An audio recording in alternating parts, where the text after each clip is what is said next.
지금 대통령님께서 입장하고 계십니다. 먼저 국민의례를 하겠습니다. 모두 국기를 향해 주시기 바랍니다. 국기에 대하여 경례.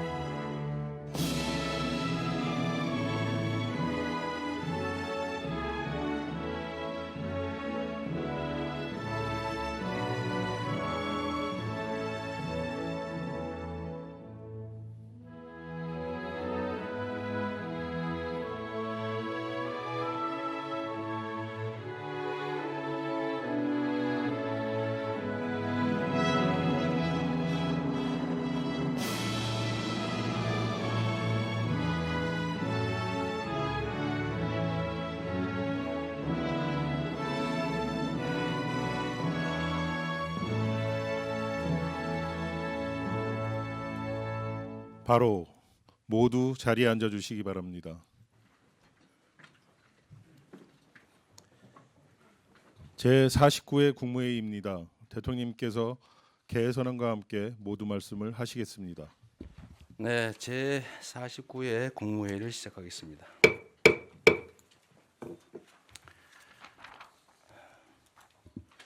우리 요새 국무위원 여러분들께서 각자 맡은 자리에 최선을 다해 주시는 것 같습니다. 조금씩 성과도 나는 것 같고 또 평가도 많이 개선되고 있어서 감사하다는 말씀 먼저 드립니다. 관세 협상이라고 하는 큰 산을 넘었지만 우리 앞에 많은 과제들이 여전히 놓여 있습니다. 특히 대내외 파고에 맞서서 경제의 기초 체력을 보다 강화하고 국민 경제의 지속적 발전을 위한 토대를 더 튼튼하게 구축해야 되겠습니다. 그래서 내년이 더욱 중요합니다. 경제, 민생 회복의 불씨를 더욱 키워서 잠재 성장률을 반등시킬 수 있도록 정책적 역량을 총 집중해 주시기 바랍니다. 적극적인 내수 회복, 그리고 국익 중심의 통상 강화, 초혁신 기술 투자 확대, 그리고 과감한 균형 성장 전략의 수립, 그리고 추진에 만전을 기해 주시길 부탁드립니다. 서민의 삶이 가장 중요합니다. 물가 안정에 각별한 노력이 필요한 이유입니다. 김장철을 앞두고 배추, 무 같은 채소류 가격은 안정됐는데 그 밖의 상품들은 오름세를 보이고 있다고 합니다. 가계의 부담이 가중되지 않도록 선제적인 수급 관리에 만전을 기하고 관계부처가 발표한 유통구조 개선안을 속도감 있게 추진해 주시기 바랍니다.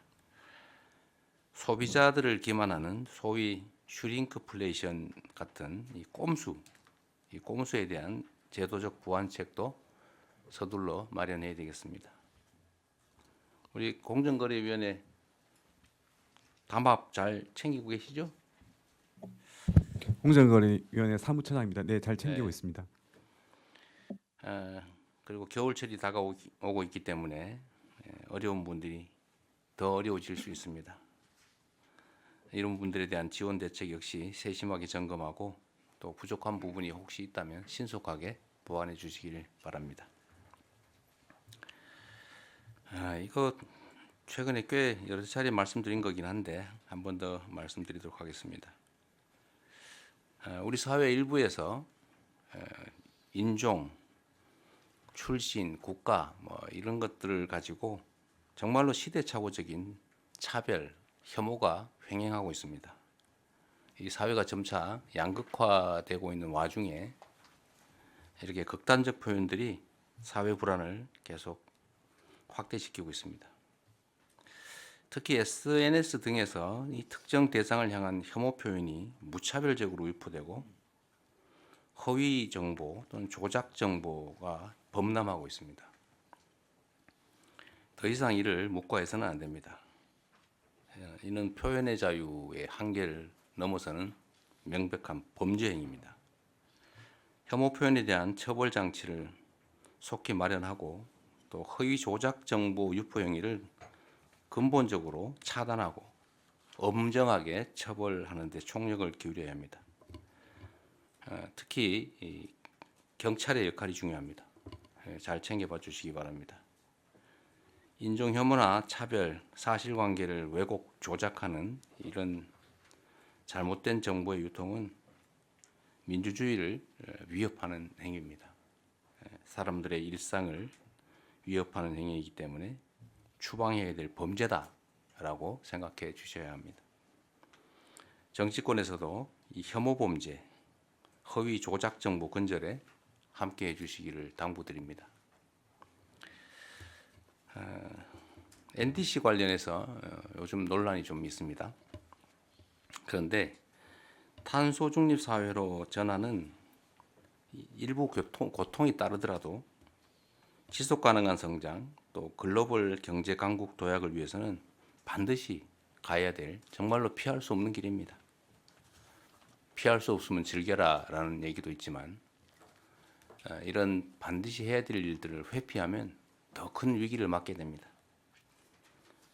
우리의 현실적 여건 또 국민의 부담을 종합 감안해서 목표와 수단 사이에서 균형점을 찾는 실용적인 지혜가 반드시 필요하겠습니다. 정부는 재생에너지 전환, 온실가스 감축 과정에서 나타날 수 있는 국민과 기업의 어려움을 다방면에서 살펴주시기 바랍니다. 이상입니다. 이후 회의는 국무총리께서 진행해 주시겠습니다. 잠깐 이 회의 자료가 어디 갔지?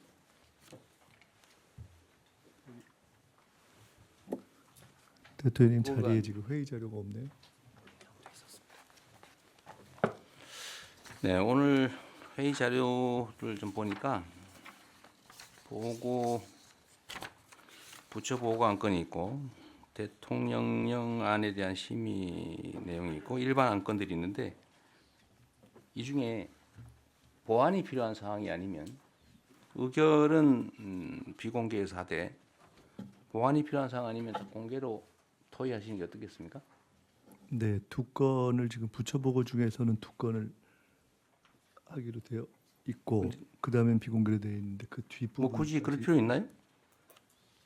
잠깐 아마 그 내용을 부처 간에 협의한 것 같은데 그 사이에 한 번 더 협의 듣겠습니다. 지금. 한번 아니 이 중에 그 부처 보고 안건이 4건이 있거든요. 4건이 있고 체육단체 혁신 방안은 비공개하기로 했던 건가요? 거기하고 그 앞에 그 안표까지를 아마 비공개로 하기로 했. 아니 그 거기부터를 공개합니다. 일반 병학업계까지 공개. 그다음에 안표하고 체육단체 혁신 방안을 비공개로 하기로 되어 그렇게 조정을 지금 한 것 같은데요, 실무적으로.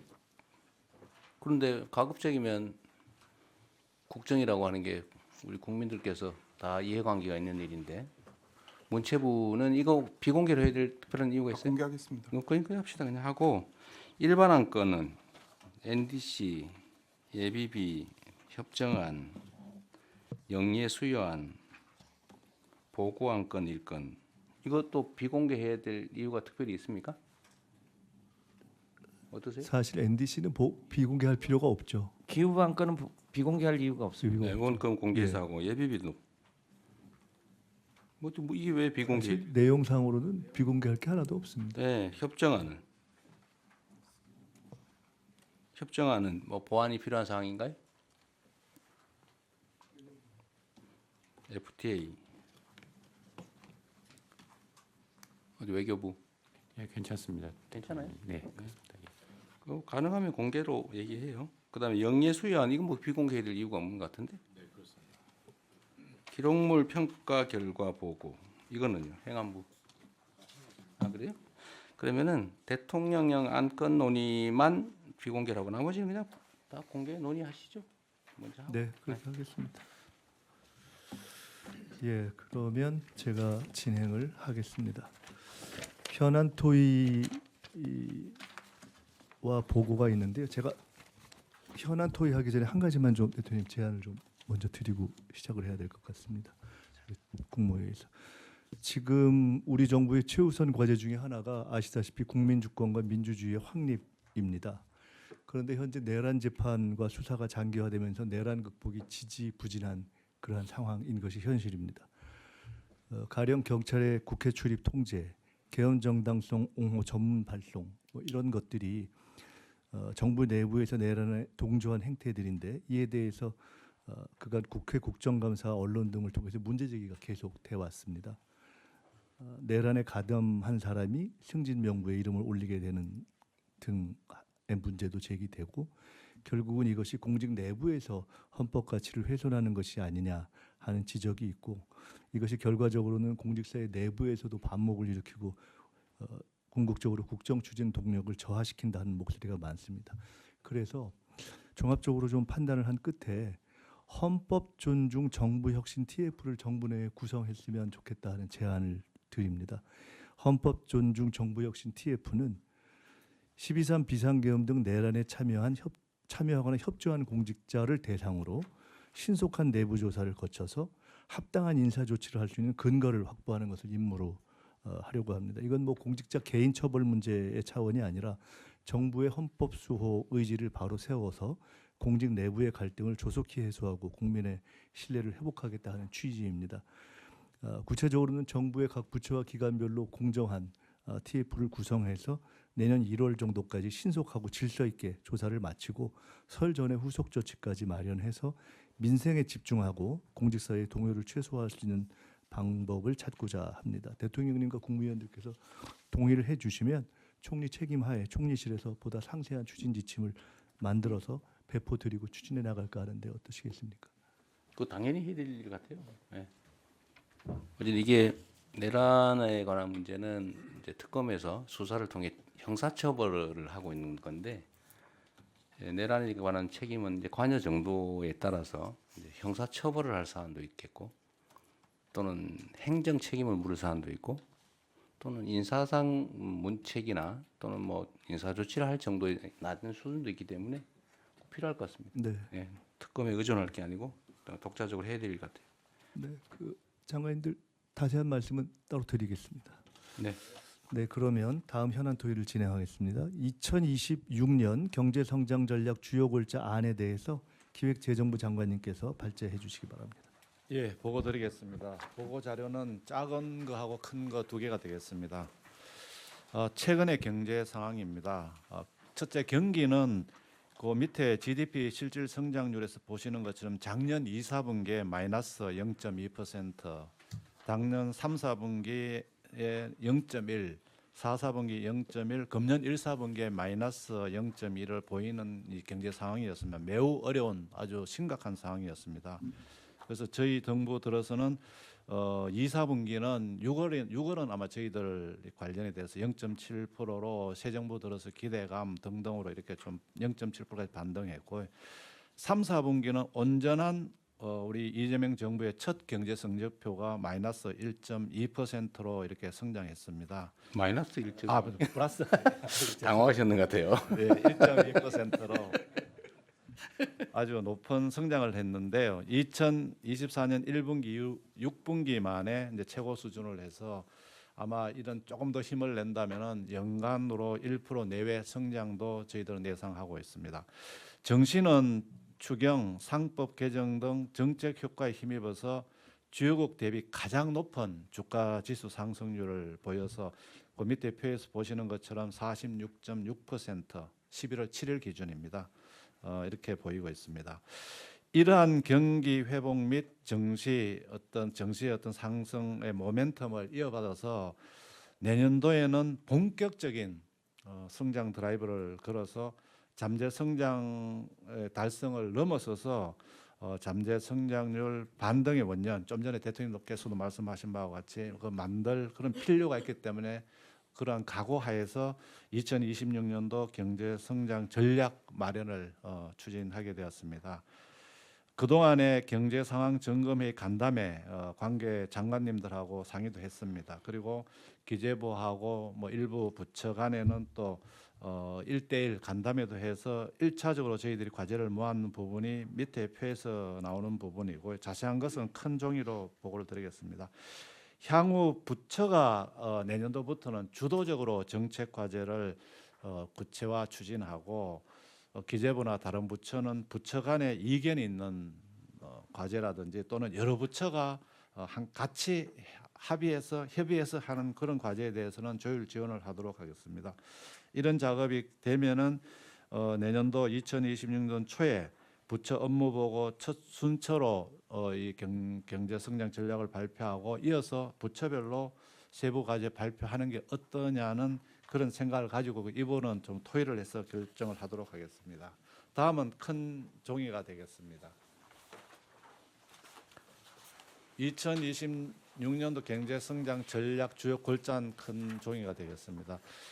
부문별로는 거시 경제 및 민생 안정, 그다음에 이게 성장 동력 확충, 그다음에 양극화 구조 극복, 지속 성장 기반 확충으로 이렇게 네 가지로 일단은 구분을 해봤습니다. 그리고 거시 경제 및 민생 안정에서는 세 가지 분야, 그 경기 활성화, 민생 안정, 리스크 관리해서 3대 부문에 7개 세부 과제를 이렇게 이제 배분을 했고 이 부분도 오늘 논의 또는 또 추후적으로 부처하고 협의를 통해서 조정 가능하다는 말씀을 드리겠습니다. 여기에 다양하게 부동산, 물가 안정, 소상공인, 서민, 부문별 거시경제 전략을 다 이렇게 배치를 했습니다. 두 번째는 성장 동력 확충에 있어서는 국가 전략 산업 육성에 반도체, 방산, 컬처, 그다음에 주력 산업, 그다음에 경제 혁신 본격화에는 AI 대중화 및 초혁신 경제 본격 추진, R&D 혁신, 탄소 중립 에너지 전환을 배치했습니다. 그리고 대외 통상 환경 여건의 변화에 따라서 신대외 경제 전략 추진에 있어서 한미 통상 협상 후속 조치, 수출 시장, 공급망, 그리고 인적 자본 극대화에는 청년 중장년 고용 촉진, 그리고 재도전 재기 지원, 기술 인력 양성, 고등교육 혁신, 저출생 대역, 외국 인력 전략적 활용 이렇게 배치를 했으면 어떤가 하고 했습니다. 그다음에 양극화 구조 극복에서는 지역 균형 성장에서 지역 산업 인프라 확충, 지방 우대, 지역 관광 촉진, 사회 연대 경제 활성화, 그리고 대중소 상생 및 중기 성장 지원에는 대중소 지식 기술 협력, 기술 탈취 방지, 중소기업 경쟁력 제고, 글로벌 진출 등이 포함되는 부분이 되겠습니다. 산업안전투자 확대에는 안전투자 금융 지원, 인센티브 확대, 건설공사 안전관리 강화 등 해서 여기는 더 보완이 필요하다고 생각합니다. 그다음 노동시장 이중구조 완화에는 임금격차 완화, 비정형 근로자 보호, 개정 노조법 원활한 시행이 되겠습니다. 사회안전 매트 강화에는 서민금융 지원 확대, 노후소득 보장, 퇴직연금의 기금화 등이 포함 과제가 되겠습니다. 저소득층 지원, 그리고 지속 성장 기반 강화에는 생산적 금융 확대를 위해서 여기는 과제가 좀 있습니다. 벤처 투자 확대, 국내 주식 장기 투자 및 기업 자금 공급 촉진, MSCI 선진국 지수 편입 추진 및 윅비라고 해서 이거는 이제 국채입니다. 국채의 선진국 지수 편입, 첨단 산업 금융 지원, 그리고 규제 혁신에서는 데이터 공유 확대, 기업 규모별 규제 개선, 경제 형벌 합리화, 그리고 재정 공공기관 혁신에 있어서는 기획예산처 설립에 따라서 재정 운영 방식이라든지 지출 구조를 대혁신하는 방안, 그다음에 사회보험 재정 안정화, 국세 외 수입 관리, 공기업 혁신, 국유재산 제도 개선, 조달 행정 등 조달 혁신 조달 확대 이렇게 해서 저희들이 지금 안을 초안입니다. 그래서 오늘 대통령 주재에서 논의가 되면은 저희들 보완하고 그 이후에도 또 필요한 과제는 지속 보완해서 내년 초에는 2026년 경제 성장 전략이 발표돼서 잠재 성장률을 반등을 이루는 그런 계기로 삼았으면 합니다. 이상 보고를 마치겠습니다. 근데 이거 내용 정리를 아주 잘하신 것 같은데요. 근데 여기 왜 자료에는 안 띄우셨어요? 이게 너무 커가지고. 네. 그래서 어쨌든 중요한 부분이 다 들어가 있긴 한데 그래도 강조하고 싶은 거 몇 가지만 제가 말씀드릴게요. 어차피 다 하던 거긴 한데 한번 강조해서 한번 말씀드리는 겁니다.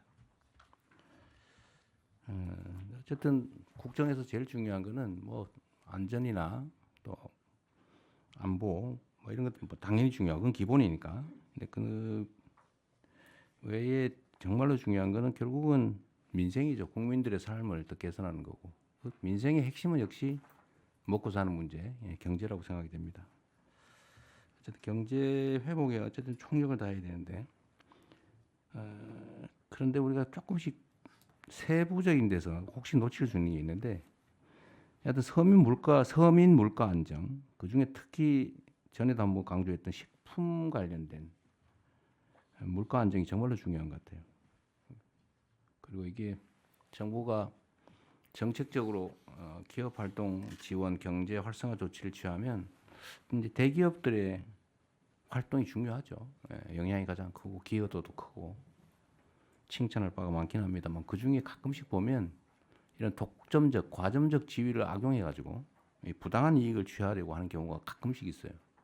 근데 이거는 쌀 속에 뉘 같은 거라서 반드시 골라내야 됩니다. 그래서 아까 제가 공정거래 말씀도 한번 드렸고요. 그래서 유통구조 개선 문제도 그렇고 어쨌든 부당하게 물가, 독점적, 과점적 지위를 이용해서 물가 올리고 서민 부담으로 가중시키는 이거는 철저하게 어쨌든 가진 권한을 최대한 발휘해서 잘 관리 통제해야 될 것 같습니다.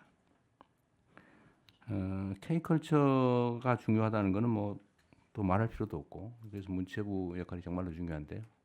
하여튼 제가 최근에 여러 군데서 얘기를 들어보면 외국 정상들하고 통화를 하거나 만나서 얘기를 해보면 우리가 조금만 외교적 노력 이거 조금만 더 하면 정말로 시장이 많이 열리겠다 생각이 들었어요. 그중에 특히 문화 분야 문화가 이게 기업 진출의 천병 역할을 하잖아요. 대한민국 코리아에 대한 이미지 인상을 개선하면 상품에 대한 수요가 늘어나는 그 원리가 있는 것 같아요. 그때 문화 수출이 1이 되면 상품 수출이 1.8배가 늘어난다. 그때 그렇게 얘기했죠. 네, 맞습니다. 그래서 문체부가 힘들겠지만 지금 잘하고 계시지만 더 주력해 주시길 바라고요. 그래서 뭐 게임이니 푸드, 뷰티 뭐 이런 거는 정말 가능성이 많은 영역 같고 이건 또 중소기업 영역이라서 일자리에도 크게 도움되는 것 같습니다.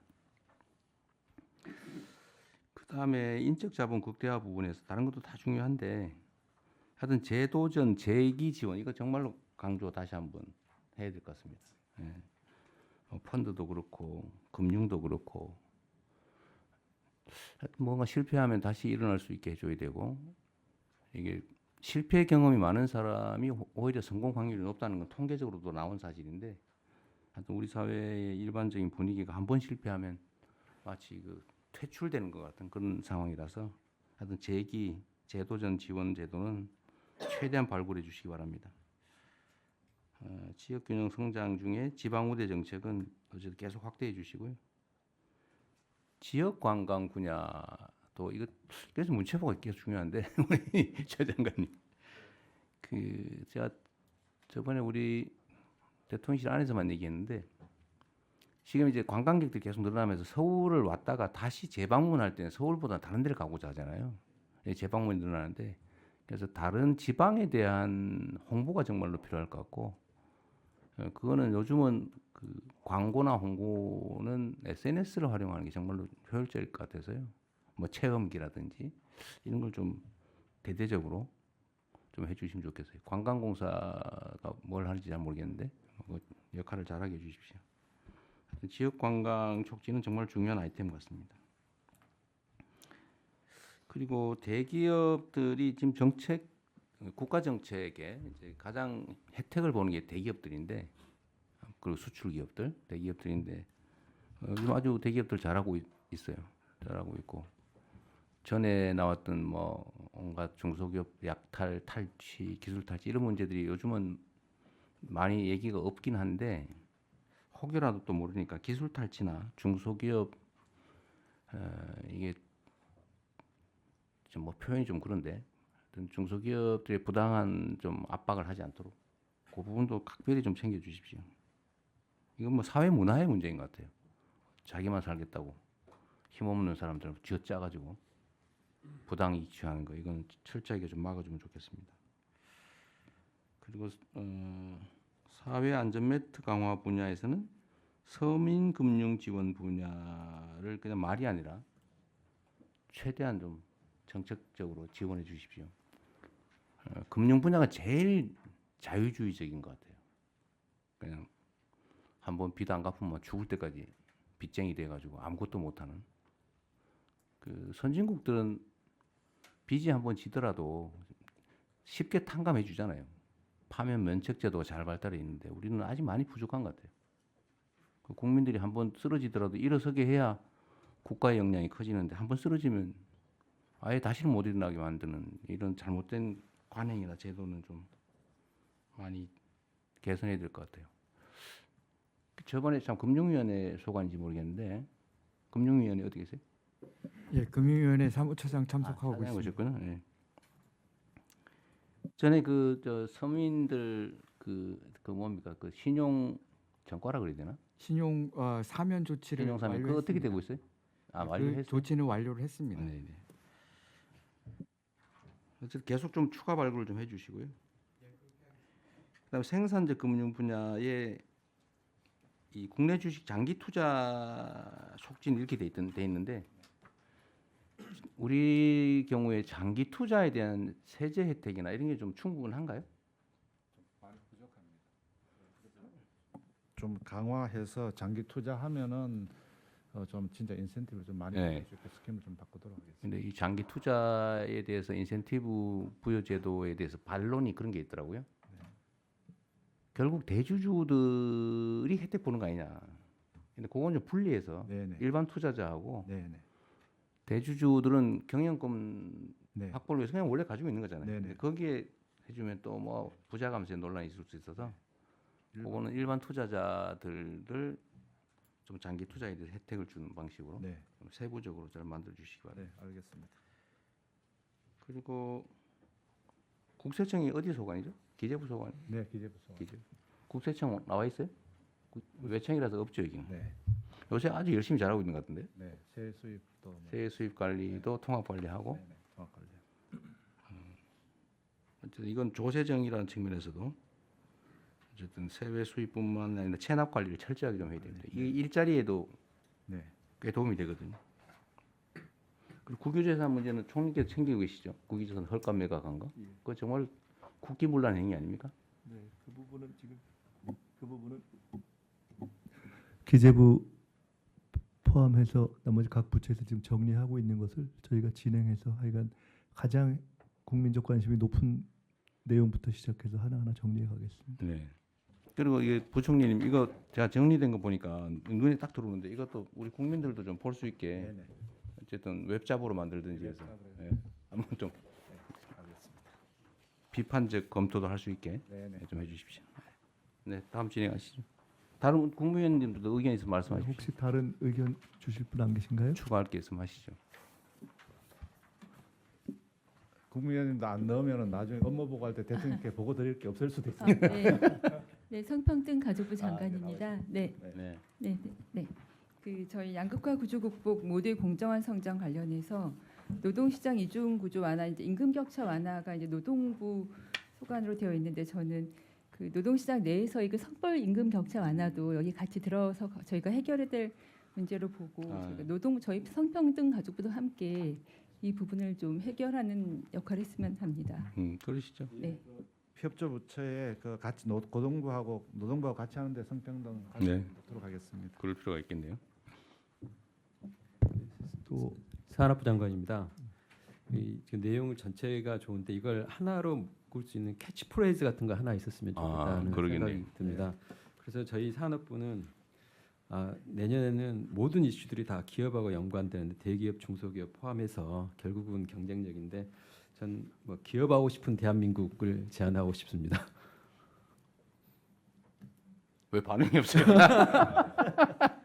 저희가 이제 관세 협상하고 하면서 네. 저희들이 저희 부 전체적으로 깨달은 것 중에 하나가 뭐 대통령께서 말씀하셨습니다. 네. 국익이기도 하지만 정말 다른 나라나 기업을 압도하는 경쟁력이 참 절실하구나 하는 걸 정말 피부로 체감하고 있어서 내년에는 여기 나와 있는 것과 함께 한번 내년엔 정말 우리 기업들이 네. 정말 뭐 대기업만은 아닙니다. 이제 중소기업 다 같이 해서 뛸 수 있도록 한번 기업을 그 좋은 것 같아요. 기업하기 좋은 대한민국 원래 많이 쓰던 거긴 한데 네. 괜찮은 것 같아요. 예, 그런 내용 해야 부문을 네. 캐치프레이즈 만들도록 하겠습니다. 원래 이 기업이라고 하는 게 우리는 상법상의 기업들을 주로 생각하지만 성경에서 쓴 기업은 다른 의미잖아요, 그죠? 먹고 사는 문제. 네, 예, 맞습니다. 예. 훌륭하십니다. 또 있으신가요? 네, 네. 없는 것 같네요. 지금 말씀 주신 거 저도 한 말씀만 좀 보태겠습니다. 대통령님 혹시 기억하실지 모르겠는데 원래 대선 전에 대통령님께서 국가 비전을 생각하실 때 원래는 장기적으로 백범이 제시했던 문화국가 생각을 하셨고 네. 지금이 성장 회복이 필요하기 때문에 문화국가로 가기 위한 과정에서 성장 회복을 말씀하셨습니다. 그때 말씀하셨던 중에 앞으로 해야 될 중에 그런 문화주도 성장 이런 말씀도 하셨거든요. 지금 하셨던 기업하기 좋은 나라, 문화주도 성장, 최근 증시를 살리는 거엔 사실 개미와 국민주도 성장이라는 측면도 있기 때문에 그런 걸 포함해서 조금 더 시대에 맞게 종합적으로 한번 정리를 해서 토론을 한번 해서 정리하면 좋겠습니다. 그거 좋네요. 문화 주도 성장. 뭐 좋은 게 너무 많아서 그러니까 그런 등등을 좀 종합하게 하나 골라야 되는데. 네. 알겠습니다. 아니면 그거를 좀 종합할 수 있는 토론을 한번 해서 그러시죠. 준비해서 네. 다음에 말씀드리겠습니다. 맞습니다. 예. 다음은 부처 보고가 있겠습니다. 부처 보고는 총 4건인데요. 아까 대통령님 말씀처럼 다 공개로 진행하겠습니다. 첫째, 혐오 발언에 대한 내용, 둘째, 어린이 등하굣길 안전 확보, 셋째, 공연 스포츠 분야 안표 근절, 넷째, 체육단체 혁신 방안이기 때문에 법무부 장관님, 인사혁신처장님 이렇게 해서 또 관련 행안부 장관님, 문화체육부 장관님 이렇게 순서로 그냥 쭉 보고해 주시기 바랍니다. 보고를 이게 내용이 많아서 보고하고 네. 잠깐 토론하고 그러시죠. 보고하고 토론하고 그렇게 하겠습니다. 네. 예, 법무장관입니다. 핵심 위주 짧게 보고하겠습니다. 예, 최근 특정 국가나 국민에 대한 혐오적 발언이 시위 현장 등에서 지속적으로 발생해서 사회적 갈등이 심화되고 있는 것은 잘 알고 계실 겁니다. 특히 외국인 관광객이 크게 늘고 있는 상황에서 근거 없는 혐오 표현은 반드시 근절되어야 할 것입니다. 먼저 해외 입법 사례를 간략하게 좀 말씀드리겠습니다. 독일은 형법에 대중선동죄, 혐오적 모욕죄를 두고 혐오적 표현 등을 처벌하고 있고 프랑스는 형법 및 언론자 입법에서 또 영국은 우리와 같은 집시법과 비슷한 공공지수법에서 혐오 표현을 처벌하고 있습니다. 2페이지입니다. 미국은 혐오 표현 자체를 처벌하고 있지는 않지만 혐오를 동기로 하여 폭력 범죄까지 나아간 경우 상당 정도 가중 처벌하고 있습니다. 일본은 외국인에 대한 처벌을 금지하는 특별법을 제정하여 민사상 불법행위 책임 및 혐오 시위 제지의 근거를 활용하고 있습니다. 이와 같이 형사처벌 유무에는 다소 차이가 있긴 하지만 대부분의 선진국들은 소위 헤이트 스피치를 방지하는 법을 도입하고 있습니다. 형사법적 대응 방안에 대해서 말씀드리겠습니다. 최근 시위 과정에서 혐오적 발언이나 욕설이 난무하고 있다는 점에서 우선적으로 현행 집회 및 시위에 관한 법률을 개정하는 것이 가장 빠르고 효과적인 방법이라고 생각합니다. 국회는 김태년, 윤건영 의원이 개정안을 발의해서 계류 중에 있습니다. 이 개정안에 대해서는 명확성의 원칙에 위배된다는 지적 등이 있는 것으로 좀 저희들이 보고받고 있는데 지난달 법무부에서 요점을 보완할 수 있는 검토 의견서를 작성해서 소관부처인 경찰청에 송부하였습니다. 법무부는 경찰청과 함께 국회 입법 논의를 보다 적극적으로 지원하도록 하겠습니다. 혐오 표현 처벌을 위한 형법 개정 방안도 검토 중입니다. 독일, 프랑스와 같이 형법에 명예훼손, 모욕죄의 특례를 신설하면 지금보다 혐오 표현을 보다 용이하게 처벌할 수 있습니다. 다만 혐오 대상의 범위는 각 국가의 역사적, 사회적 배경에 따라 상이하므로 혐오의 대상을 국가 인종에 한정할지 종교, 성, 장애 등 다른 요소까지 확대할지에 대한 사회적 논의도 필요합니다. 이와 관련 최근 법무부에서 출범할 형사법 개정 특별위원회에서 이 쟁점을 1차 과제로 선정해서 논의할 계획입니다. 이와 관련해서는 양분함 의원이 개정안 입법 발의해서 논의 중에 있습니다. 네 번째로 입국 규제 방안 강화입니다. 혐오 조장 관련법인 형법이나 집시법 등으로 형사 처벌된 외국인에 대하여 강제 퇴거 및 입국 규제를 할 수 있도록 출입국 사범 처리 기준을 좀 강화하도록 하겠습니다. 더불어 국외에서 대한민국 혐오하는 표현을 하는 외국인에 대해서도 입국 규제 조치를 선제적으로 하는 방안도 검토하겠습니다.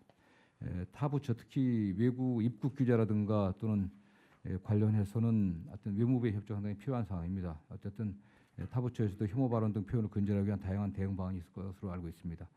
인터넷상이나 또 SNS상에서는 정보통신망법 등 그런 개정들이 별도로 좀 논의돼야 될 것으로 보고 있고요. 어쨌든 타 부처에서도 적극 협조해 주면 저희들이 입법적 방안을 만드는 데 협조하도록 하겠습니다. 이상 보고를 마치도록 하겠습니다. 네, 의견들 있으면 말씀하십시오. 잠깐 이 부분은 인사혁신처장님까지 같이 하고 보고를 그래? 해야 그래? 되나요? 인사 여기에는 잠깐. 인사는 좀 더 하시죠. 네. 네. 요거는 공무원에 대한 제한된 거니까 네. 일단 법무부 발표에 대해서 의견들 있으면 말씀 먼저 들어보시겠습니다. 자, 제가 먼저 말씀드릴까요? 네. 지금 네 번째 입국 규제 강화 문제는 현행 법률 하에서 할 수 있는 일 같아요. 쉽지 않습니다. 선생님. 왜요?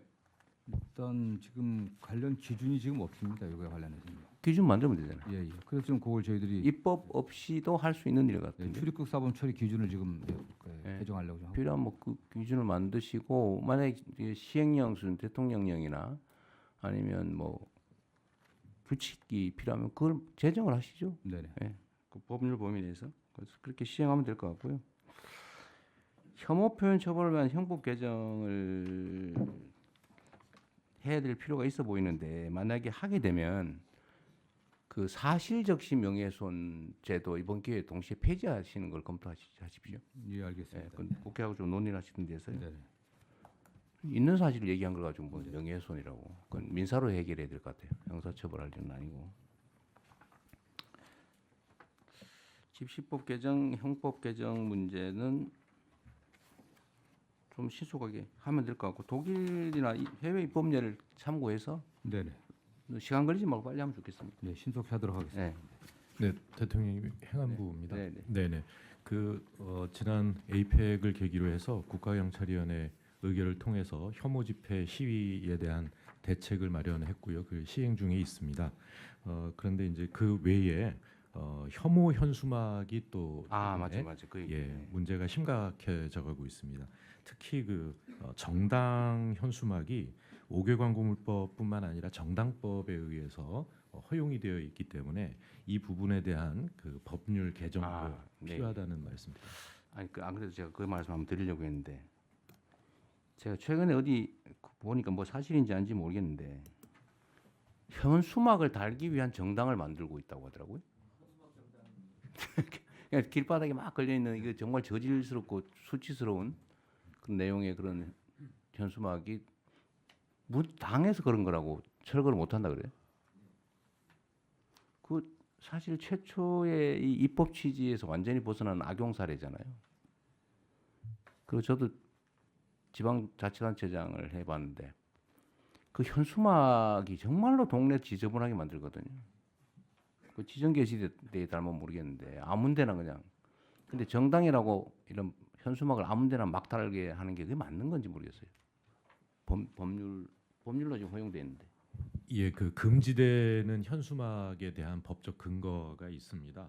예를 들면 인종차별적 또는 성차별적 내용의 인권 침해 우려가 있는 경우에 그 게시된 현수막을 철거할 수도 있는데요.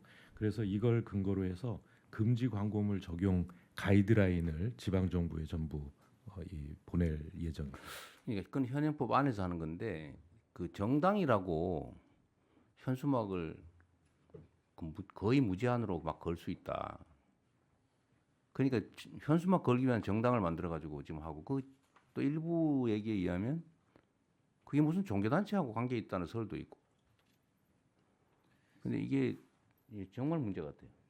현행 규정상 지금 동당 2장씩을 달 수 있게 해놨는데요. 여러 정당이 달다 보니까 경쟁적으로 달아서요. 도시 미관도 굉장히 좋지 않습니다. 그래서 전체적으로 총량도 좀 규제를 할 필요가 있고요. 실제로 현수막 정당은 못 달게 하는 게 맞는 것 같습니다. 근데 법률상으로 넌 현수막 정당이니까 달지 마라. 저기 원내 정당이고 뭐 국회의원 많으니까 달겠다. 그거 말이 안 되잖아요. 저는 물론 이게 제가 당 대표 있을 때 만든 법 같기는 한데 이렇게 악용이 심하게 되면 그 개정하든지 없애야 되는 거 아닌가요? 저한테 지금 자치단체장들이 그런 민원도 많거든요. 그 법률로 그걸 허용을 해놔가지고. 제가 구청장을 할 때 그래서 소위 공공게시대를 역사 주변에 만들어서요. 그 역사 주변에 공공게시대에 달 수 있도록 해줬습니다. 근데 지금은 그냥 아무데나 막 아무데나 막 달고 달고 있어서요. 지금 도로가 뭐 이런 육교 이런 데 마구 달아나가지고 사실은 교통사고 위험도 크고 그리고 보기에 너무 안 좋아요. 그래서 마이크 켜고 말씀하십시오. 이 정당 현수막이 너무 그 혐오를 유발하고 또 학생들의 교육적인 역효과도 있을 뿐만 아니라 정당에 대한 혐오증이 유발해서 굉장히 심대합니다. 반드시 법을 개정해서 원내 정당이 됐든 어떻든 간에 차별성을 두고 책임 있는 정당으로서 모습을 보여줘야 된다고 생각하기 때문에 반드시 이 부분은 개정을 해야 될 사항입니다. 그 당 쪽하고 협의를 좀 해가지고 뭐 어디서 해야 될지 모르겠는데 당 쪽하고 협의를 좀 해서 이건 개정을 해서 현수막 달기 그 정당이라고 현수막 마구 달 수 있게 하는 게 말이 되나 이게 너무 행안위 소속 정당법도 행안부 소관 법률입니다. 네. 그거를 저는 이거를 허용한 거를 이제는 좀 안 하는 걸로 바꿔야 될 것 같아요. 그 정당이 국가 보조금 받아가면서 온갖 수단이 다 있는데 그걸 현수막까지 막 동네에 그 너저분하게 막 걸 수 있게 허용하는 게 말이 되는지 잘 모르겠어요. 그건 뭐 입법적으로 가능하게 보이긴 한데 어차피 이게 정당법의 정당 활동의 자유, 그다음에 일반적으로 표현의 자유의 문제라고 해당하지만 잘 아시는 것처럼 뭐 국가안전보장 질서유지 공공복리를 제한할 수 있기 때문에 해당 규정에다가 이거 공공복리를 제한할 수 있다고 해놓고 거기에다 이런 혐오 표현들 같은 게 할 수 없다. 아니면 정당의 목적이나 활동에 위배되는 현수막은 달 수 없다. 이런 정도 하면 충분히 입법은 가능해 보입니다. 근데 그건 주관적인 평가가 들어가기 때문에 이 정치적 차별 논란이 발생해서 일반적인 뭐 규정이죠. 아니 이게 원래는 못 달게 돼 있었거든요. 네. 원래는 지정 현수막에만 달 수 있게 돼 있었고 정당이라고 아무 때나 막 달 수 있게 하는 거 그 법으로 만든 거 아니에요. 근데 그 법을 없애야 돼요. 그 일종의 특혜법을 만든 거 아닙니까? 예, 그걸 그 5개 광고물법과 정당법을 모두 개정해서 원래대로 네네. 옛날 원래대로 돌아가야 돼요. 네, 원래 허용이 안 돼 있었어요. 지정 게시대 외에는 게시할 수 없게 되어 있습니다. 그건 협의를 좀 해보시죠. 네. 너무 보기 안 좋습니다. 다른 의견들 마저 예, 듣고. 대통령 정철시장입니다. 네, 네. 네, 혐오 증오가 이제 실제 지금 디지털 시대에는 온라인상에서 제일 많이 네. 이루어집니다. 그래서 형법 조치와 더불어서 정보통신망법 같은데 EU 같은 경우에는 디지털 서비스법에 보면 플랫폼 사업자가 이 증오나 혐오 이런 표현들은 삭제 의무가 부과돼 있습니다. 그리고 삭제를 안 하면 굉장히 높은 매출 대비 이렇게 벌칙이 부과돼 있거든요. 그래서 우리나라는 지금 방심이 규정 정도밖에 없거든요. 그래서 네. 법적 처벌 조항이 없습니다. 그래서 그 온라인의 그 플랫폼 사업자에 대한 삭제 의무 조항도 같이 병행 입법이 돼야 될 것 같습니다. 좋은 생각이신 것 같네요. 그게 원래 이런 혐오 아니면 뭐 누군가의 명예훼손, 모욕 이런 거를 쓰는 건 당연히 배상 사유고 처벌 사유인데 이거를 포털이나 이런 데서 방치를 하면 그 방치한 포털도 배상 책임을 진다는 판례가 있어요. 내가 아주 오래전에 있던 판례인데 근데 지금 거의 막 방치하고 있죠. 그래서 그건 삭제 의무 조항이 과징금 조항을 만들 필요가 있겠는데 그건 너무 심하죠. 특히 뭐 유튜브 이런 데 보면 정말 눈 뜨고 못 볼 돈 벌겠다고 그런 짓들 하는데 하여튼 그것도 같이 검토를 한번 하시죠. 예, 법제처장입니다. 네. 예, 그 법무부 보고 내용 중에서 그 혐오 대상을 출신 국가나 인종에 한정 1차적으로 얘기를 했고 이제 종교성 장애의 경우에는 사회적 논의가 필요하다고 그랬는데 종교의 경우에는 이미 특정 지역에서 이슬람 사원 앞에서 혐오 시위를 한 적이 있고 명백히 들어가야 됩니다. 모든 국가들이 이거 다 집어넣고 있고 그러니까 성차별이나 성적 지향, 성별 이 부분도 지금 5개 광고물 관리에서 그 금지되는 내용 광고물의 내용으로서 성차별적 내용이 이미 들어가 있습니다. 이 부분도 네. 유럽 모든 국가들이 다 집어넣고 있습니다. 네, 국제 표준에 맞춰서 개정을 하시죠. 네, 성평등 가족부 장관입니다. 이 혐오 표현 처벌을 위한 형법 개정안이 이 성평등 사회 실현하는 데 굉장히 큰 도움이 될 것 같습니다. 특히 이제 디지털 온라인에서의 어떤 차별 발언이 남녀 간의 더 그 갈등을 좀 부추기는 요소들도 많고 해서 법무부에서 진행하시는 형사법 개정 특별위원회에 좀 관련 부처도 함께 논의에 좀 참여하면 좋을 것 같습니다. 자정하는 뭘 하자 말을 해놓고 세워라 내워라 하거나 아니면 논쟁을 이유로 너무 시간이 지연되면 안 하는 것과 같기 때문에 뭐든지 결정이 되면 신속하게 진행하도록 좀 해주십시오. 네, 예, 인사처 발표하시죠. 네, 인사처 발표드리겠습니다. 혐오 발언에 대한 대응 방안과 관련해서 인종, 민족, 국가, 지역 등에 대한 차별과 혐오는 공직자에게도 더욱 용납되기 어려운 행위입니다. 우리 사회의 혐오와 차별을 근절하는 데 있어서 공직 사회가 적극적으로 참여할 필요가 있다고 생각됩니다. 이와 관련하여 공직자의 임용 제한과 징계 측면에서 혐오 발언자에 대한 제재 방안을 말씀드리겠습니다. 첫째, 법무부 등 관계 부처에서 그 혐오 발언 처벌 규정을 마련하면 이를 위반한 자에 대해서는 엄격히 공직 임용을 제한할 수 있도록 일반 범죄보다도 강화된 별도의 결격 사유를 넣어서 마련하려고 합니다.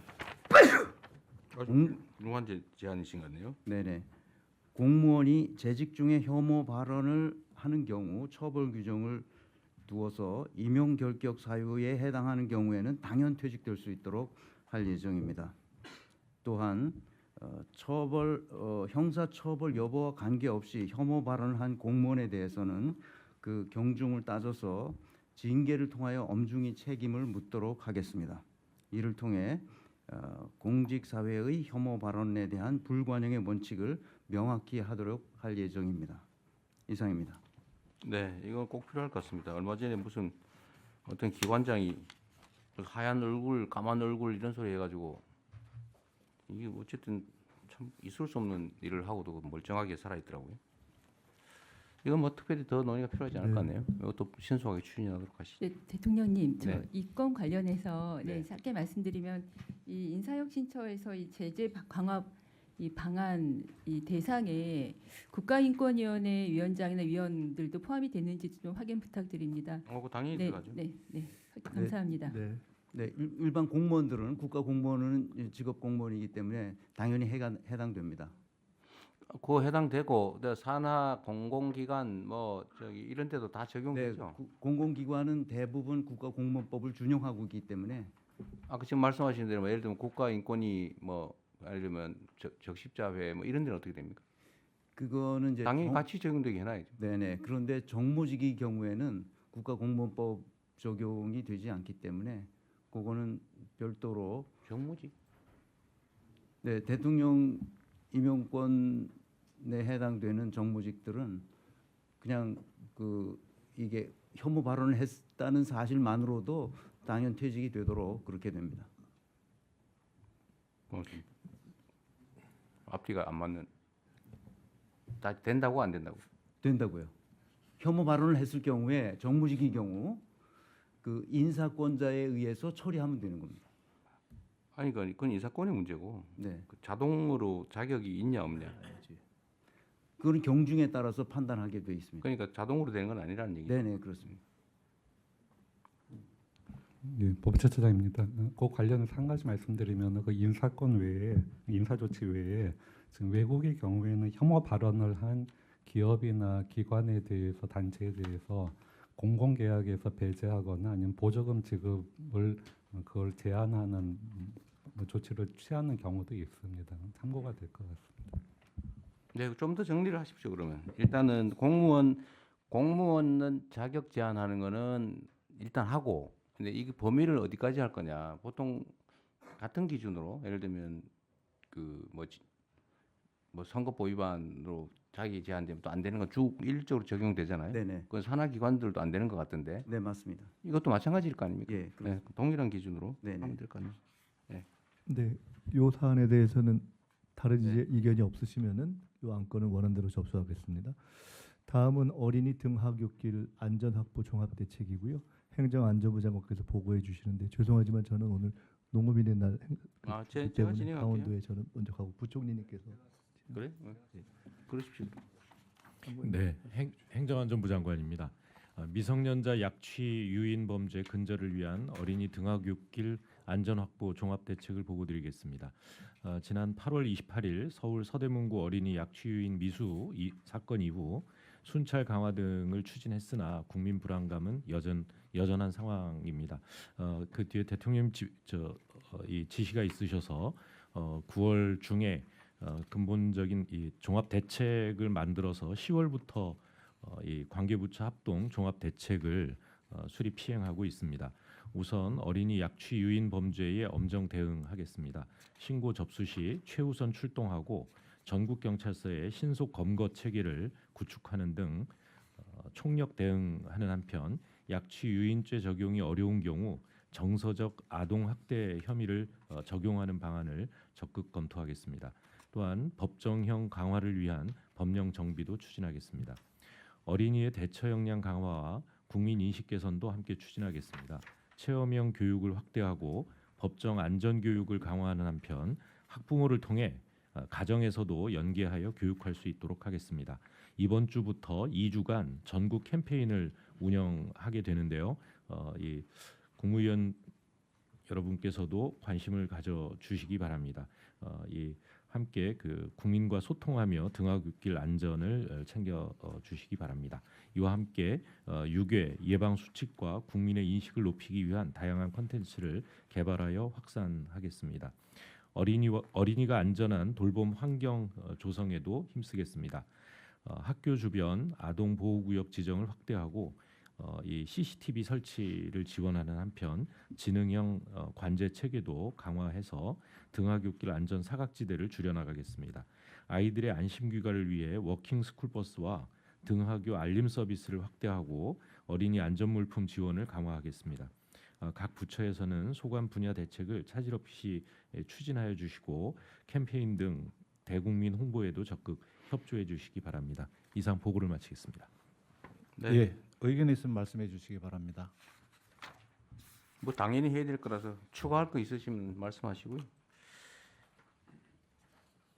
어쨌든 계획에 그치지 말고 철저하게 집행해 주시기 바랍니다. 예, 그렇게 하겠습니다. 그리고 좀 덧붙여서 제가 전에 얼마 안 되긴 했는데 지금 경찰 인력이 매우 일을 자꾸 많이 만들다 보니까 부족할 수 있는데 경비 인력을 일반 치안 인력으로 좀 전환하는 작업은 하고 있는 거죠? 네, 착수했습니다. 경찰에 그 대통령 지시를 전달했고요. 예, 계획 중입니다. 네, 좀 진행 사항을 빨리 체크해서요. 네, 보고드리겠습니다. 네. 예, 더 이상 의견이 없으시면 원안대로 접수하겠습니다. 다음은 공연 스포츠 분야 안표 근절 강화 방안입니다. 문화체육관광부 장관께서 보고해 주시기 바랍니다. 네, 문화체육관광부 장관입니다. 공연과 스포츠 분야의 안표 근절 방안에 대해서 보고드리겠습니다. K-팝 콘서트, 프로야구 경기, 인기 공연의 티켓을 확보해서 수십 배 높은 가격으로 되파는 안표 판매 행위가 여전히 기승을 부리고 있습니다. 공연법과 국민체육진흥법에서 규제를 하고 있다고는 하나 티켓을 확보하는 과정에서 매크로를 사용한 경우에만 처벌을 하도록 되어 있어서 적발도 쉽지 않고 처벌 수준도 매우 낮습니다. 그러다 보니 현실적으로는 단속과 처벌이 쉽지 않아서 안표 판매 행위는 모두가 아시듯이 사실상 방치되고 있습니다. 이대로는 안 됩니다. 원천적으로 막아야 합니다. 안표상들이 부정적인 방법으로 티켓을 싹쓸이를 하게 되면 일반 팬들은 정가에 표를 살 수 있는 기회를 박탈당합니다. 안표상들이 엄청난 웃돈을 받기 때문에 팬들은 금전적으로도 큰 손해를 보게 됩니다. 소득이 적은 팬들은 관람을 엄두도 내지 못합니다. 게다가 청소년을 포함한 대부분의 팬들은 문화생활에 쓸 수 있는 가용자금의 한계가 있는데 이렇게 한 번 관람하는데 큰 돈을 쓰게 되면 여러 번 볼 수 있는 기회가 사라집니다. 결국 시장의 전체 크기가 줄게 되면서 문화계도 스포츠계도 결과적으로는 큰 피해를 보게 됩니다. 이렇듯 안표는 일반 팬들과 창작자를 비롯해 시장 전체의 질서를 무너뜨리고 모두에게 큰 피해를 주기 때문에 반드시 막아야 합니다. 법을 바꾸겠습니다. 이번 정기국회에 관련 법을 개정해서 수단 방법에 관계없이 티켓을 웃돈을 받고 판매하는 행위는 전면 금지하고 위반할 경우 처벌을 강화하겠습니다. 티켓을 정가보다 높은 가격으로 판매할 경우 상습 위반자는 가중 처벌하겠습니다. 또한 부정적으로 취득한 이득보다 훨씬 큰 과징금을 부과해서 더 큰 경제적 손실을 감내하도록 하겠습니다. 아울러 이번 조치로 암표 판매 행위가 더 내밀하게 음성화될 경우에 대비해서 단속기관과 긴밀하게 협력하겠습니다. 그리고 암표 판매 행위를 신고하면 그 액수의 몇 배 이상의 큰 포상금을 지급하는 방안도 강구하겠습니다. 건전한 관람 문화를 해치며 모든 이들에게 피해를 안겨주는 암표 판매 행위의 뿌리를 이번에는 반드시 뽑겠습니다. 물론 이 과정에서 선의의 진성 소비자가 피해가 가지 않도록 주의해서 진행하겠습니다. 네, 감사합니다. 예, 의견 있으면 말씀해 주시기 바랍니다. 요새도 이 암표 때문에 시끌시끌해요. 근데 한때 암표 많다가 없어졌었는데 최근에 갑자기 또 많아졌나 봐요. 보통 늘 있고요. 보통 가을에 포스트 시즌, 프로야구 포스트 시즌 때 또 이게 확 늘어납니다. 네. 그 열심히 준비하셨는데 죄송한데 다 좋은데 네. 형벌 강화는 반대입니다. 과징금, 과태료, 암표, 네. 저 야구장 암표 팔다 걸렸는데 그 징역형 10년 이상 지금 10년 이하 하더라도 법원이 징역형 선고할 리가 없어요. 괜히 수사하고 재판하느라고 돈만 잔뜩 들고 역량 낭비 같은데 그냥 과징금을 대폭하시는 게. 네, 과징금 할 거고요, 대통령. 근데 네. 암표상들은 광범위하게 많은 사람들이 하는 게 아니고요. 정말 소수의 사람들이 네. 악덕업자들이 하고 있습니다. 그 걸리면 돈을 뺏어야지. 그 징역할 리가 없다니까 법원이. 알겠습니다. 시간 인력이만 소모될 것 같아요. 근데 우리가 형벌 조항이 너무 많다. 독일에 비해서 3배 많다던가 그래요. 하여튼 3배가 많대 형벌 조항이.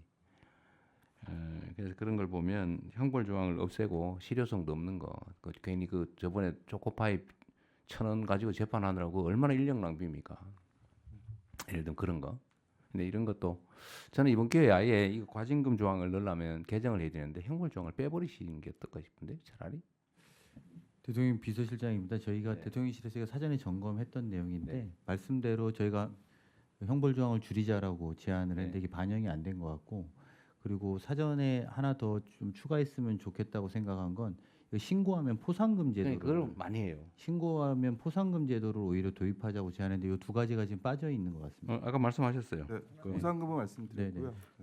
네. 저도 그 얘기 하려고 했는데 하여튼 과징금을 때리면 정부 수입이 되잖아요. 그걸 정부가 다 가질 이유는 없는 거고, 신고한 경우는 과징금 부과액의 뭐 한 10%를 지급한다든지 이렇게 하고, 과징금을 예를 들면 판매 총액의 한 10배 아니면 10배에서 뭐 30배 뭐 최상한은 얼마로 정하든지 하여튼 그렇게 좀 개정을 하시고, 이번 기회에 요거는 그 조항에 넣어야 되니까 네. 우리 기본 방침에 따라서 이거 처벌 조항을 만드는 건 예, 강화는 안 되고 예. 아예 빼버리시는 게 어떨까요? 암표화 팔았다고 형사처벌하는 게 이게. 참고로 말씀드리면 지금 경범죄 처벌법에서 암표 판매행위에 대해서 처벌 규정을 두고 있습니다. 그래서 20만 원 이하 벌금, 구류 또는 과료 이입니다. 이 부분도 같이. 그러면은 어쨌든 이건 일종의 특별법이니까 이거 어디에다가 지금 어디에 있다는 거예요? 이게 벌칙이? 아니 1년 이하 징역 1,000만 원 이하 벌금이 어디 있다는 거예요? 있는 걸 지금 강화하겠다는 거잖아요. 네, 지금 공연법이랑 국민체육진흥법에 있습니다. 국민체육. 그러면 옛날에 요즘은 없지만 저기 기차표 사가지고 암표 하는 거는 대상이 안 되네요. 아닙니다. 그 대상입니다. 이 저 공연법하고 아까 거기는 해당이 안 될 것 같은데. 제가 맡고 있는 지금 분야가 네. 그렇고요. 예. 저 SRT나 그 저 KTX 이런 이 표를 가지고 매크로 프로그램을 이용한 범죄가 또 이 횡행하고 있습니다. 그래서 경찰청에서 이 특별 단속을 하고 있습니다. 그냥 똑같은 방식인가 봐요. 그 공연법하고 뭐 철도법하고 비슷하게 돼 있는 것 같아요. 예, 매크로 프로그램을 활용해 가지고. 근데 매크로 그러니까 지금 딱 그거잖아요. 매크로라고 하는 수단으로 제한을 하니까 그냥 줄 서서 사는 건 방법이 없다. 그냥 가서 대량으로 예를 들면 매크로를 안 하고 팔면은 사면 대책이 없는 거잖아요, 그죠? 아니요, 일단 매크로로 샀는지 안 샀는지를 아니 처벌 조항이 매크로로 제한을 해놓으니까 그 외에는 처벌이 안 된다는 거잖아요. 제재가 안 된다는 거죠. 그냥 제한을 없애고 무조건 뭐 방식 수단을 제한할 필요가 없다는 거잖아요. 네, 웃돈을 받고 판매하면 무조건 하는 김에 그러면 저기 공연법 이게 참 너무 많아. 여러 법으로 흩어져 있어서요. 네. 일단은 서둘러서 개정을 하고 내년에는 종합해서 이거를 그럼 이거부터 그럼 먼저 하시죠. 이거는 꽤 논란도 많고 시끄럽더라고요. 그럼 이거는 하되 어떤 형사처벌 조항을 빼고 과징금을 세게 하는 걸로 다시 검토를 한번 해보고. 네, 대통령 네. 그렇게 넣을 텐데요. 네. 또 하나는 이번에 국세청에서 적발을 해봤더니 수십억씩 벌고 있습니다. 그러니까 거기를 몇 배를 해야지. 몇 배로 하면 수백억 되잖아요. 네, 그래서 망하는 거지 그럼. 탈세부터 다양한 형태의 범죄 행위가 여기 들어가 있기 때문에 그 부분은 다시 한번 살펴보겠습니다. 네. 어쨌든 처벌보다는 과징금이 훨씬 효과가 큽니다. 몇 배 네. 이렇게 해버리면요. 알겠습니다. 예, 또 의견이 있으십니까? 신고 포상금도 확실하게 좀 도입하시고요. 네. 예, 더 이상 의견이 없으시면 대통령 말씀하신 그 과징금, 신고 포상금 강화하고 네. 하는 방안으로 하고 나머지는 원안대로 접수하겠습니다. 다음은 계속해서 체육단체 혁신 방안 보고입니다. 문화체육관광부 장관께서 보고해 주시기 바랍니다. 네, 문체부는 체육단체 정치적 중립성과 네, 죄송합니다. 체육단체 혁신 방안을 보고드리겠습니다. 추진 배경입니다. 대한체육회는 체육단체 최상위 조직으로서 17개 시도체육회와 68개 종목단체가 회원으로 가입되어 있습니다. 대한체육회와 종목단체는 국제올림픽위원회인 IOC와 국제경기연맹인 IF의 구성원이기 때문에 정부는 체육단체의 중립성과 자율성을 존중하고 있고 직접 관리, 감독하는 수단은 제한적이었습니다. 그러다 보니 과거에는 대한체육회에 대해서는 여러 논란이 거듭되어 왔습니다. 권한 남용과 불투명한 운영에 대한 지적이 끊이질 않았고 이는 시도 그리고 종목 단체에도 다르지 않았습니다. 체육계 특유의 상명하복식 권위주의와 폐쇄적인 문화는 비합리적인 의사결정과 조직적 은폐 등의 문제를 발생시킨다는 지적도 있었습니다. 최근에는 사격장 실탄 유출 사건처럼 안전과 위험 관리 체계도 미흡해서 국민의 기대에 어긋났던 게 사실입니다. 체육계도 이제야말로 국민의 신뢰를 회복할 수 있도록 변화해야 합니다.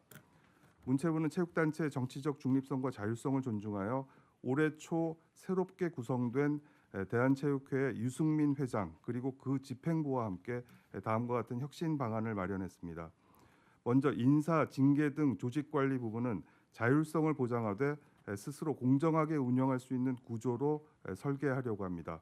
반면에 국가 보조금을 받는 공적 단체로서 예산 사업 부문은 책임성과 투명성을 높일 수 있도록 합리적인 관리 체계를 구축하겠습니다.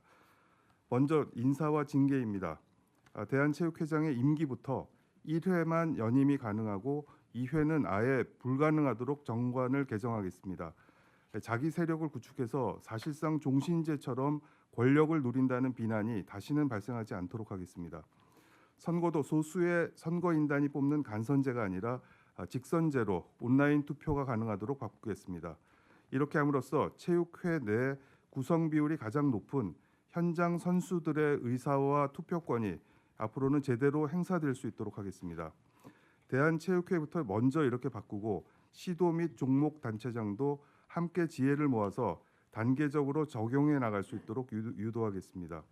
징계 절차도 명확하게 하겠습니다. 징계기구인 스포츠공정위원회를 구성할 때 기존에는 대한체육회장이 자의대로 임명할 수 있었지만 앞으로는 대한변호사협회 등 외부 6개 기관에서 추천받도록 제도화해서 공정성과 독립성을 강화하겠습니다. 특히 임원의 비위 징계는 상위 기관에서 다루도록 의무화해서 셀프 손반방위 징계의 가능성을 차단하겠습니다. 다음은 사업과 예산 집행의 책임성 강화입니다. 정부는 매년 4천억 원 내외의 예산을 체육단체 교부에서 전문 체육 및 생활체육 활성화 사업을 지원하고 있습니다.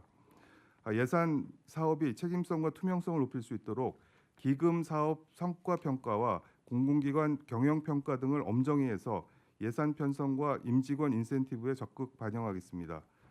둘째, 국고뿐 아니라 후원금 등의 자체 예산도 문체부의 승인을 받도록 하고 대한체육회가 회원 단체에 배분하는 사업도 정산 책임을 강화해서 예산의 투명성을 높이겠습니다. 마지막으로 안전 시책을 총괄할 수 있는 조직을 신설하는 등 안전과 위험 관리에도 만전을 기하겠습니다. 대한체육회는 이러한 혁신안을 내년 안에 모두 끝내고 후년에는 산하 회원 단체까지 마무리해서 체육단체 자율성은 존중하되 공정성과 책임성이 확실히 담보되는 구조를 만들겠습니다. 이상 대한체육회 유승민 회장 집행부와 문체부가 함께 준비한 혁신 방안에 대한 보고를 마치겠습니다. 아, 이게 대한체육회하고 다 협의하신 거예요? 네, 같이 했습니다. 엄청나게 혁신적인데. 네. 괜찮아요? 유승민 회장 강한 의지가 있고요. 네.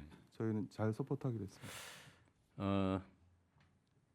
그런데 이 연임을 제안한다고 하는 거는 스트레이트로 3번까지밖에 못한다 이 뜻이죠. 스트레이트로 아, 9번. 스트레이트로 2연임 제안이라고 되어 있는데 그러니까 연임이 아니고 2연임. 1년임만 할 수 있고요. 아, 이 연임을 금지한다. 네네네. 그러면은 연임을 금지하면 중임은 허용한다는 뜻이 되거든요. 그 다음에 또 한 번. 쉬었다 하는 건데요. 네, 그건 되고요. 그럼 2번 연속으로 하고 쉬었다가 2번 연속으로 하고 또 쉬었다 2번 연속으로 하고 이렇게 되네. 그럴 수 있죠. 근데 가령 이제 유승민 회장 같은 경우는 젊지 않습니까? 그러니까 뭐 이번에 했으니까 다음에 한 번 더 할 수 있지만 임기가 보통 몇 년이에요? 4년입니다. 4년, 8년 하고 쉬었다가 8년 또 하고 이렇게 해도 된다. 근데 이제는 예전처럼 간선제로 하고 뭐 자기 세력을 구축한 그런 임원들이 와서 뽑아주는 게 아니라 전체 선수들이 뽑는 이제 직선제로 바뀌기 때문에 충분한 지지를 받지 못하면 어차피 될 수가 없습니다. 그러면 쉬었다 다시 하고 쉬었다 다시 하고는 계속 가능하다. 그렇죠. 네. 지지를 받으면 할 수 있는 거죠. 지지를 받으면. 그리고 이 종목 단체로 가다 보면 사실 어떤 기업 회장이 의지를 가지고 밀어주는 종목들이 있습니다. 그래도 대표적으로 총 임기는 제한해야 되지 않을까요? 그런 부분도 한번. 그러니까 이게 이제 뭐 그걸 몇 번 할지 모르겠는데 8년 하고 쉬었다 8년 하고 쉬었다 8년 하고 이게 가능하다는 거잖아요. 그렇죠. 가능하죠. 지금 중임은 가능하니까요. 그것도 총 임기는 하나쯤은 재원을 해야 되지 않을까? 예를 들면 우리나라에 그 감시 권력은 제한이 없어요. 예를 들면 국회의원처럼. 근데 집행 권력은 기본적으로 제한을 하거든요. 대통령은 1번, 시도지사는 3번, 단체장 3번. 근데 그게 국민적인 공감대가 있다고요. 근데 여기는 8년씩 한 번 쉬다가 8년 또 쉬었다 8년이 가능하다 이론적으로. 약간 그거 한 번 더 추가 제한을 하면 어떨까 하는 생각이 일단 들고요. 두 번째는 직선제의 투표권자가 누구예요? 선수, 그다음 현장에 있는 지도자, 그다음에 이쪽 간부 뭐. 그 뭐 규정이 있어요? 네네 있습니다. 아, 규정이 있어요. 네. 대한체육회는 모수가 33만 명인데 2,000명 정도밖에 투표를 안 한다? 지금 간선제로 했을 때는. 아, 간선제라서요. 네네. 투표권을 안 주죠. 네. 그럼 직선제를 하면 투표권자는 확정할 수 있다. 네. 무리 없이. 네. 그러면 그렇게 하시면 될 거 아니에요. 온라인 투표는 도입하면 될 것 같고. 그 하나 좀 저 추가했으면 싶은 게 그 체육계의 폭력 문제가 계속 이건 이제 부패 문제인데 폭력 문제가 언제나 문제되잖아요. 근데 여전하다고 해요. 네. 이게 은폐돼 가지고 이거에 대한 대책도 좀 추가로 강구를 한번 해주세요. 네, 그 부분이 유승민 회장도 가장 지금 중점을 두고 있는 부분이고요. 또 대한체육회 분리돼서 스포츠 윤리센터라는 걸 만들어서 언제든 신고하고 감시할 수 있는 체계를 만들어 놨는데 이 부분도 조금 지금 한 7, 80명 정도가 움직이고 있거든요. 네. 여기도 예산을 좀 더 지원하고 그런 부분들에 대해서 신속히 처리할 수 있도록 지금 지원하고 저런 게 있더라고요. 이게 이제 체육계 폭력 문제뿐만이 아니고 예를 들면 뭐 중소기업의 기술 탈취 문제나 아니면 뭔가 후려치기 뭐 이런 거 있잖아요. 약자들. 이 약자들은 혹시 신고하고 문제 삼았다 자기가 피해를 입을까 봐 말을 못 하는 거예요. 그래서 이거를 다른 부처도 다 관련이 있는데 그래서 공정거래위의 신고도 사실 좀 그렇다고 하더라고요. 혹시 내 신고했다가 조사받으면 누가 신고했는지 알잖아요. 알면 이제 불이익을 실질적으로는 주기 때문에 못한다고 해요. 그래서 이거를 좀 제도적으로 익명화해서 조사를 하면 누군가 신고를 하면 그것만 조사를 하면 딱 드러나기 때문에 그럴 때는 아예 기본적으로 포괄적으로 익명 제보는 익명으로 다 처리하고 그냥 일반 조사를 해서 드러나지 않게 하는 거를 제도적으로 뭔가 보강을 좀 해야 되지 않을까 싶어요. 우리 사회 약자 그룹들이 언제나 드러날까 두려워서 말 못 하잖아요. 이 체육회 이것도 비슷하거든요. 예를 들면 익명으로 신고를 받을 때 익명을 철저히 보장하고, 예를 들면 어느 지역의 어느 단체가 그렇다 그러면 그거 포함해서 몇 군데를 동시에 조사를 하든지 해가지고 드러나지 않게 좀 그 방법을 좀 강구를 해보시면 어떨까 싶습니다. 그냥 아이디어예요. 네, 스포츠는 특히 그 학교에서 매우 그 폐쇄되어 있는 형태에서 일어나고 있는 그러니까요. 폭력이기 때문에 잘 드러나지가 않습니다. 그리고 이 피해자가 겁을 먹어서요. 그렇죠. 신고도 제대로 못 하고 있습니다. 그래서 대통령 말씀처럼 그렇게 조사하는 방법에 있어서도 아주 기술적인 네. 방법들을 잘 찾아내서 피해가 가지 않도록 하겠습니다. 익명 신고를 확실하게 보장하고 그 절대 노출되지 않도록 조사를 할 때도 좀 광범위하게 묶어서 하도록 제도화하는 게 어떨까 싶습니다. 제가 얼마 전에도 보니까 그 내가 이걸 그만두지 않는 한 문제 삼을 수 없다 이런 기사도 하나 있더라고요. 그게 약자들은 언제나 그런 상황에 처하죠. 네, 참고로 인사혁신처에서 참고로 그 간부 모시는 날이 있다는 걸 저도 충격을 받았는데요. 간부 모시는 날이 있어요. 네, 그래서 익명으로 신고센터를 개설해서 하도록 하면 효과가 있습니다. 네. 네, 지금 익명 참고로 신고센터는 있고요. 아, 이미. 네, 있습니다. 네. 그리고 지난 8월달에 저희가 한 번 걸리면 무조건 퇴출입니다. 지금은 그렇게 운영을 했더니 신고가 지금 꽤 많이 들어오고 있습니다. 아, 그래요? 빨리빨리 처리는 하고 있습니다. 그리고 교육부의 협조가 많이 필요합니다. 보통 학원 체육 안에서 일어나는 또 폭력들이 많기 때문에 그래서 같이 협력해서 잘 대응하도록 하겠습니다. 부 장관님, 저희 과거에 그 조재범 사건이 있었을 때도 저희 성평등가족부에서 협조해서 문체부 산하의 스포츠혁신위원회 구성된 바 있는데 그때 고안된 제도 중에 하나가 스포츠윤리센터인데 윤리센터가 그 이후에 또 정권이 또 다른 정권 하에서 제대로 기능을 못한 면이 있으니까 살펴봐 주시고 저희 성평등가족부에서도 학교 청소년과 그 체육회 내에서의 성폭력 성희롱 그 대응에 좀 적극 지원하도록 하겠습니다.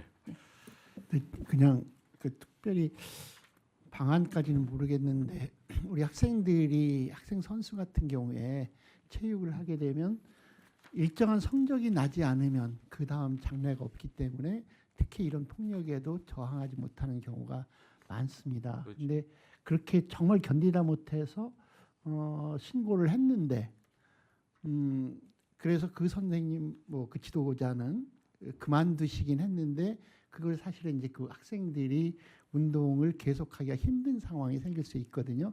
근데 이런 거 할 때 제일 중요한 것 중에 하나는 지금 사안이 접수돼서 밝혀지면 일단 퇴출을 시키는데 퇴출하고 그 스포츠계가 국가대표 선수를 지도하던 분이 무슨 비리가 있어 생기면 저 지역에 있는 다른 단체로 가서 활동을 하게 되고 그러면서 그 같은 종목 안에 분들끼리는 이게 굉장히 네트워크가 잘 돼 있어서 서로 밀어주고 이런 게 있거든요. 그래서 그 퇴출이 그냥 그 자리에서 물러나는 게 아니라 그 종목 관련 전 스포츠계 전체에 어디든 그러니까 작은 학교의 지도자조차도 갈 수 없도록 그런 근본적인 퇴출이 어떻게든 고민이 됐으면 좋겠습니다. 네, 그렇게 지금 퇴출되고 있습니다. 아예 자격 자체가 박탈이 돼서 다시는 들어와서 가르치는 일을 할 수 없도록 그렇게 지금 진행되고 있습니다. 네. 그래서 저번에 양궁 선수 어떻게 됐어요? 지금 계속 징계위원회 진행 중입니다. 머리 오래 걸려요? 네, 또 뭐 이 신청도 있고 그래서 또 하여튼 뭐든지 너무 지연되지 않게 네. 신속하게 좀 처리하면 좋겠습니다. 시간을 질질 끌거나 그러지 않게. 네. 네. 예, 더 이상 의견이 없으시면 오늘 논의된 결과는 보완하는 것으로 하고 나머지 부분은 원안대로 접수하겠습니다. 이상으로 부처 보고를 마치겠습니다. 그래서 오늘 또 공개해야 되기 때문에 일반 안건을 먼저 심의하도록 하겠습니다.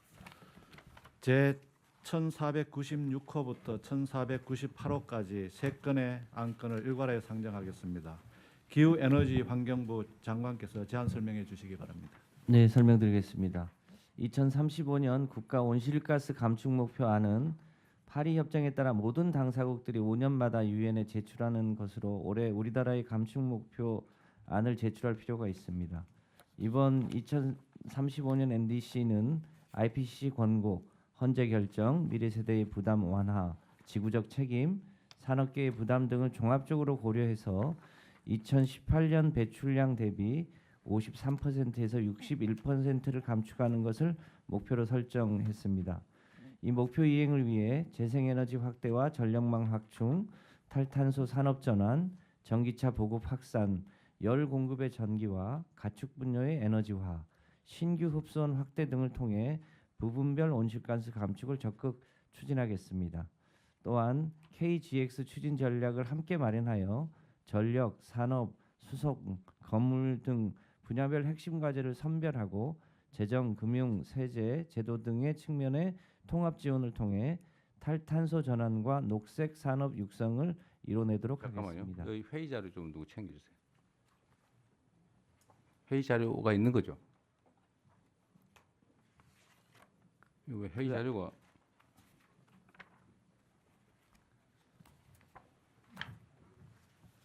이거는 설명 자료고 그 앞에 보시면 자료가 있어요? 나한테는 없네.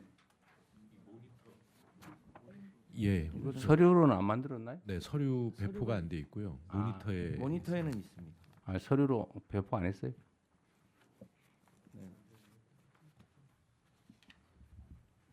다른 위원님들은 안 받으셨어요?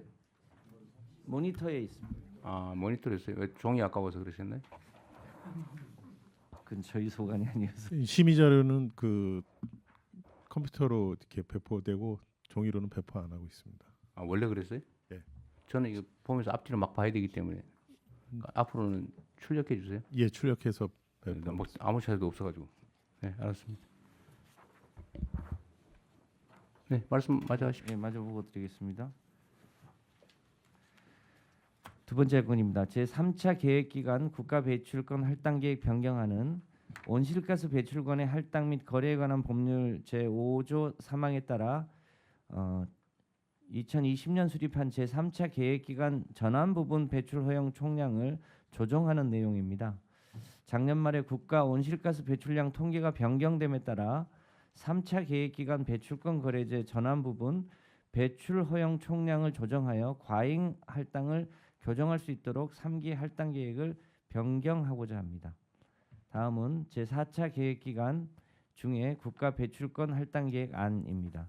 이 안은 온실가스 배출권의 할당 및 거래에 관한 법률 제5조에 따라 제4차 계획기간의 온실가스 배출권 할당 등에 대한 구체적인 기준을 제시하는 계획입니다. 4차 계획기간에는 온실가스 감축을 유인할 수 있도록 배출권 거래제를 정상화하여 2030 NDC 및 2050 탄소 중립 달성에 기여하고 기업의 온실가스 감축이 탄소 경쟁력 제고로 이어지도록 제도를 개편하고자 합니다. 4기 할당 계획은 온실가스 감축 기능을 강화하되 경기 변동에 따라 배출권을 유연하게 공급하며 제도를 단계적으로 강화하고 산업계 업종별 특성을 반영하여 기업의 제도 이행력을 제고하는 내용을 담고 있습니다. 이상 세 건의 의안을 심의 의결하여 주시기 바랍니다. 예, 의견을 말씀해 주시기 바랍니다. 너무 복잡한 의제라서 의견들이 없나 본데요. 이게 사실 논란이 상당히 많은 거죠. 그렇습니다. 그 처음에 국민 공청회 시작할 때는 감축안이 48%안, 53%안, 61%안, 65%안 네 가지를 가지고 검토를 했는데요.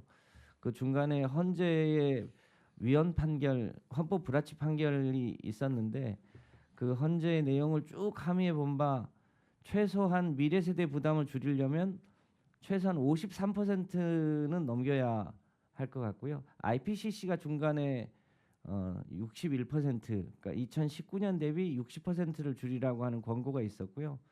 워낙 빨리 지구가 더워지고 있어서 과학자들은 65% 안도 권고를 했는데 48% 안은 아무래도 위헌성이 있어서 산업계 쪽은 그 안을 선호하긴 했습니다만 네. 위헌성이 있어서 제외했고요.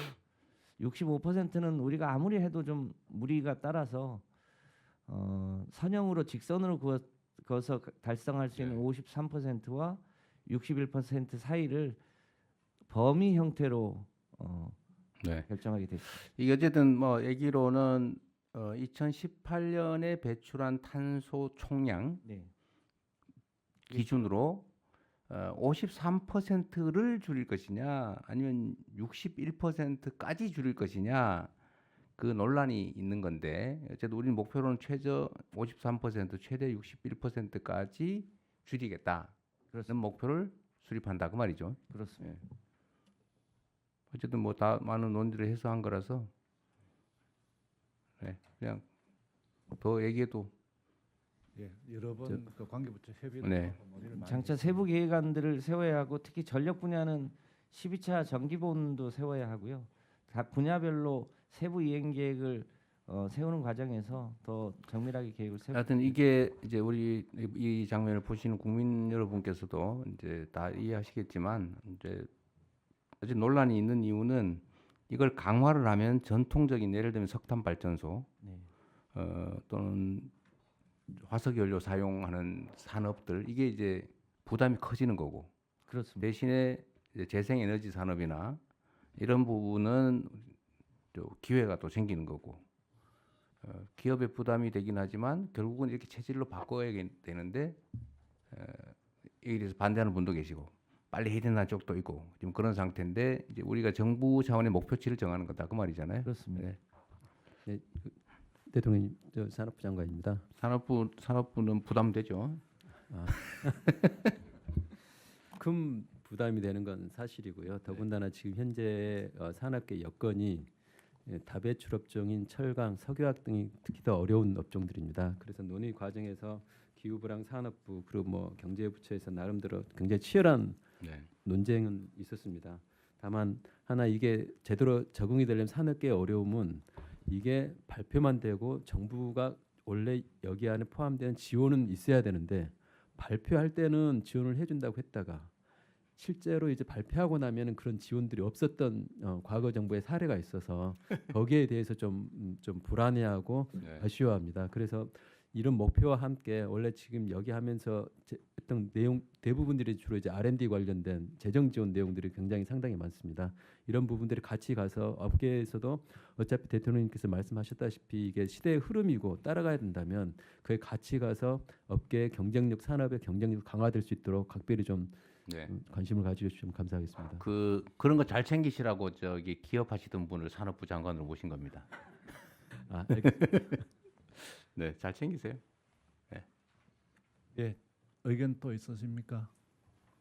예, 더 이상 의견이 없으시면 세 건의 안건은 각각 원안대로 의결하겠습니다. 다음은 제 1491호 안건을 상정하겠습니다. 이번 안건은 제가 제안 설명드리겠습니다. 2025년도 일반 회계 목적 예비비 지출안은 국가정보자원관리원 화재로 중단된 정보 시스템의 대구 센터 이전 등 복구 비용을 지원하기 위한 행정안전부 소관 예산 201억 6,800만 원, 과학기술정보통신부 소관 예산 41억 7,700만 원 등 총 260억 6,800만 원과 10월 30일 중앙재난안전대책본부에서 확정한 9월 호우피해 복구 계획 이행 지원을 위한 행정안전부 소관 예산 83억 원을 2025년도 목적 예비비로 지출하려는 것입니다. 심의 의결하여 주시기 바랍니다. 네, 이거 뭐 별도의 특별한 의견이 필요한 게 아닌 것 같은데요. 예, 다른 의견이 없으시면 원안대로 의결하겠습니다. 다음은 제 1492호, 1493호 두 건의 안건을 일괄하여 상정하겠습니다. 외교부 차관께서 제안 설명해 주시기 바랍니다. 네, 제안 설명드리겠습니다.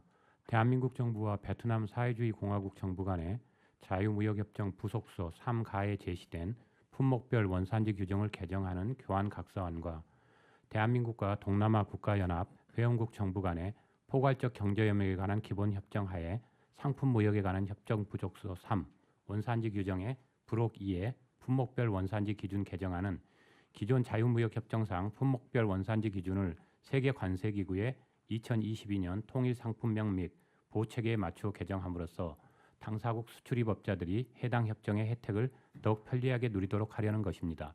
상기 2건은 국회 비준 동의를 필요로 하지 않습니다. 이상 2건의 의안을 심의 의결하여 주시기 바랍니다. 의견이 있으시면 말씀해 주시기 바랍니다.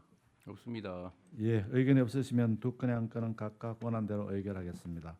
다음은 제 1494호 안건을 상정하겠습니다. 행정안전부 장관께서 제안 설명해 주시기 바랍니다.